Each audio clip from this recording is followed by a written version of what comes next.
हिमाचल प्रदेश में कांग्रेस पार्टी को बड़ा झटका लगा है। कांग्रेस पार्टी के सभी 6 बागी विधायक बीजेपी में शामिल हो गए। वहीं इसके अलावा 3 निर्दलीय विधायकों ने भी बीजेपी का दामन थाम लिया।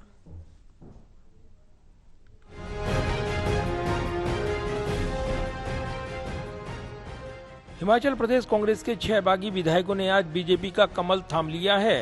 राज्यसभा चुनाव में कांग्रेस के अधिकृत उम्मीदवार के खिलाफ क्रॉस वोटिंग करने वाले ये सभी 6 कांग्रेसी विधायक बीजेपी महासचिव अरुण सिंह, केंद्रीय मंत्री अनुराग सिंह ठाकुर, हिमाचल प्रदेश के पूर्व CM Jairam Thakur, Himachal Pradesh BJP chief Rajiv Bindal और कई अन्य दूसरे नेताओं की मौजूदगी में बीजेपी में शामिल हुए हैं।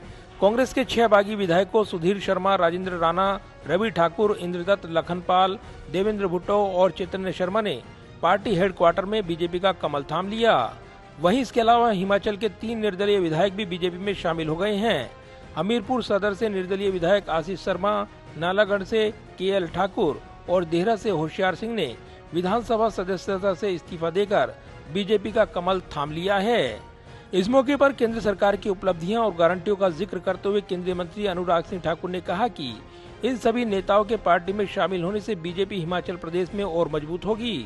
इस मौके पर अनुराग सिंह ठाकुर ने कांग्रेस पर निशाना साधा। अनुराग सिंह ठाकुर ने कहा कि कांग्रेस झूठे वादों की बुनियाद पर हिमाचल प्रदेश में हुकूमत में आई थी। आज देश विश्वास करता है और मुझे पूर्ण विश्वास है आप सबके आने के बाद भारतीय जनता पार्टी को और बल मिलेगा। हिमाचल प्रदेश में हम और सशक्त होंगे। जिन वायदों को करके पिछली सरकार हिमाचल प्रदेश में बनी थी, वो वायदे उतने ही झूठे थे जितने वो राजस्थान और छत्तीसगढ़ में थे। और आपने उन चुनावों में भी देखा, लोग पूछते थे कहां गई कांग्रेस की गारंटी। गारंटी वहां फेल होने के 5 साल के बाद अवसर मिला था, यहां 1.25 साल के बाद अवसर मिल गया है। वहीं हिमाचल के पूर्व मुख्यमंत्री जयराम ठाकुर ने कहा है कि कांग्रेस हिमाचल में बहुमत खो चुकी है और उसे नैतिक तौर पर सत्ता में बने रहने का अधिकार नहीं है। जो घटनाक्रम घटित हुआ है, ये बहुत बड़ा संदेश पूरे कांग्रेस पार्टी के नेतृत्व के लिए है। जो कार्यशैली, काम करने का तरीका, 15 महीने की सरकार हिमाचल प्रदेश में रही। कोई भी व्यक्ति हिमाचल प्रदेश में ना जनता खुश है, न कोई व्यक्ति खुश है, न कांग्रेस का कैडर खुश है, न कांग्रेस के नेता खुश है। और ये ऐसे नेता हैं जिनको सम्मान जो कांग्रेस पार्टी में जो इनका अधिकार बनता था, उससे बार बार जो है वो वंचित किया गया।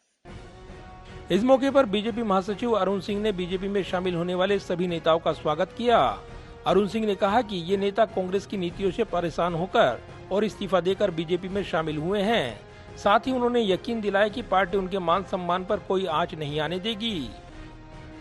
आज आप भारतीय जनता पार्टी के परिवार के हिस्सा बन गए और भारतीय जनता पार्टी में जो व्यक्ति आता है उसका सदैव मान सम्मान पार्टी उनका रखती है।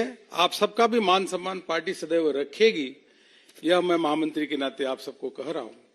कांग्रेस के दिवालापन नीतियां एवं नकारात्मक राजनीति से परेशान होकर के आप सब कांग्रेस से पार्टी से त्याग पत्र दिए और आज भारतीय जनता पार्टी को ज्वाइन किए हैं। इन विधायकों के बीजेपी में शामिल होने के बाद कुल 68 विधानसभा सीटों में से कांग्रेस के पास अब घटकर 34 सीटें हो चुकी हैं। वहीं बीजेपी की संख्या नहीं बढ़ेगी क्योंकि 6 बागी विधायकों को स्पीकर पहले ही निष्कासित कर निलंबित कर चुके हैं और 3 निर्दलीय विधायकों ने इस्तीफा दे दिया है।